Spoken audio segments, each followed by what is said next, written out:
Assalamualaikum warahmatullahi wabarakatuh. Alhamdulillah wassalatu wassalam ala rasulillahi wa ala alihi washabihi ajma'in. Apa kabar anak-anak kelas 3 semuanya? Mudah-mudahan kita selalu dalam rahmat serta hidayah dari Allah Subhanahu wa Ta'ala. Berjumpa kembali anak-anak kelas 3 sekalian. Hari ini kita tetap melakukan pembelajaran dengan sistem daring, masih di tema 7, subtema 3, dan dipersilakan untuk membuka buku temanya.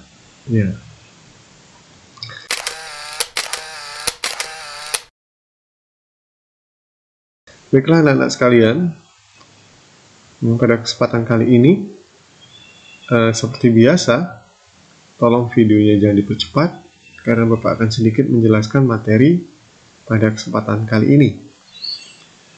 Silahkan dibuka bukunya di halaman 127 anak-anak sekalian ya. Baiklah, di situ masih kita bahas tentang seputar alat komunikasi. Ya, kita ketahui bahwasanya alat komunikasi itu jenisnya ada dua, tradisional dan modern. Walaupun jenis alat komunikasi tradisional ini mungkin sudah tidak banyak digunakan lagi, hanya pada daerah-daerah tertentu saja anak-anak sekalian ya. Karena alhamdulillah kita sekarang alat komunikasinya sudah hampir luas ya, untuk jaringan internet yang difungsikan sebagai salah satu alat komunikasi yang paling canggih untuk sekarang ini anak-anak sekalian ya. Manusia berkomunikasi dengan berbagai cara, kita ketahui itu anak-anak sekalian ya. Perkembangan teknologi komunikasi telah menghasilkan berbagai jenis alat komunikasi yang dapat memudahkan kita sebagai manusia untuk berkomunikasi dengan yang lainnya. Ya, kita ketahui bahwasanya sejak lama di masyarakat ya itu sudah dikenal yang namanya alat komunikasi, namun tidak secanggih era modern sekarang ini tentunya. Pada zaman dahulu itu alat komunikasi dapat berupa daun lontar atau prasasti dan juga mungkin gong atau kentungan. Di sini yang dimaksud dengan alat komunikasi adalah suatu alat yang dapat menghubungkan kepada orang lain yang jaraknya jauh atau tidak sedang berhadapan muka, seperti itu anak-anak sekalian. Makanya di sini ada gong. Di buku kalian itu dijelaskan ada gong, mungkin ada kentungan sebagai contoh alat komunikasi tradisional. Telah dijelaskan pada video pembelajaran sebelumnya bahwasanya contoh kentongan yang ada di pos kamling itu termasuk salah satu contoh alat komunikasi anak-anak sekalian ya.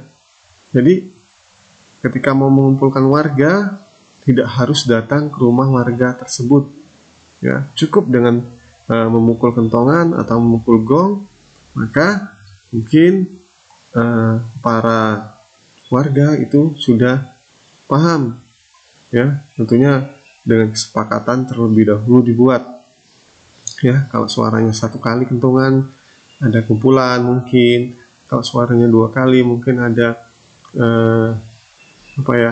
kerja bakti dan selanjutnya seperti itulah kira-kira anak-anak sekalian ya. Nah, lalu ada juga lonceng. Lonceng biasa kita pakai di sekolah atau bel ya. Nah, itu tahu anak-anak sekalian, jadi itu salah satu alat komunikasi. Jadi tidak setiap saat guru memberikan pengumuman ya dari kelas ke kelas atau harus mengumpulkan setiap siswa ya, namun dengan tanda bel atau lonceng pada sekolah itu sudah diketahui. Jika lonceng sekali berarti itu ganti jam pelajaran, jika loncengnya 2 kali itu sudah istirahat. Nah, seperti itulah kira-kira. Nah, itu termasuk alat komunikasi ya. Pada masa berikutnya setelah era kentongan dan lontar ya, ataupun sejenisnya ya, muncullah telegraf anak-anak sekalian ya, dan pesawat telepon. Mungkin kalian yang lahir di tahun 2000-an ya sudah asing dengan yang namanya telegraf ataupun telepon ya. Jadi mungkin kalian sudah kenalnya sudah handphone ya, telepon genggam, dan itu pun tidak banyak ya, karena sekarang sudah sistemnya pakai operasi sistem ya, atau OS pada setiap HP, dan sekarang bukan disebut HP lagi, tapi sudah smartphone ya, atau ponsel pintar. Nah, pada era dahulu ya, setelah surat atau atau apa tadi Bapak sebutkan, kentongan ya. Nah, setelah masa itu ada yang namanya telegraf ataupun telepon. Telepon ini menggunakan kabel anak-anak sekalian ya, dipasang melalui jaringan kabel ya, dan cukup merepotkan, dan tidak setiap orang di rumah-rumah itu pasang telepon, dan ini gunanya alat komunikasi, dan justru sebenarnya alat komunikasi murni bisa dikatakan ya, karena hanya sebatas untuk mendengarkan suara saja ya. Lalu berkembang lagi menjadi ponsel atau telepon seluler, atau dikenal dengan telepon genggam dengan singkatan HP ya. Nah, itu sudah bisa mengirimkan pesan, juga pesan pesan suara ya, dan ada beberapa fasilitas pada jenis-jenis ponsel tertentu yang dapat melakukan pengiriman surat elektronik ya, seperti email. Nah, namun itu masih terbatas anak-anak sekalian ya, dan akhirnya terus berkembang adalah teknologi smartphone yang sekarang alhamdulillah ya, manfaatnya banyak ya, tentunya dapat melakukan atau mempermudah kita dalam berkomunikasi ya, ataupun untuk melakukan proses pembelajaran seperti sekarang ini.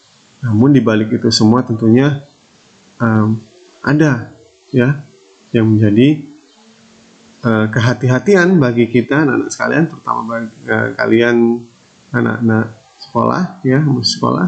Gunakanlah smartphone itu dengan cara yang baik, dengan cara yang bijak.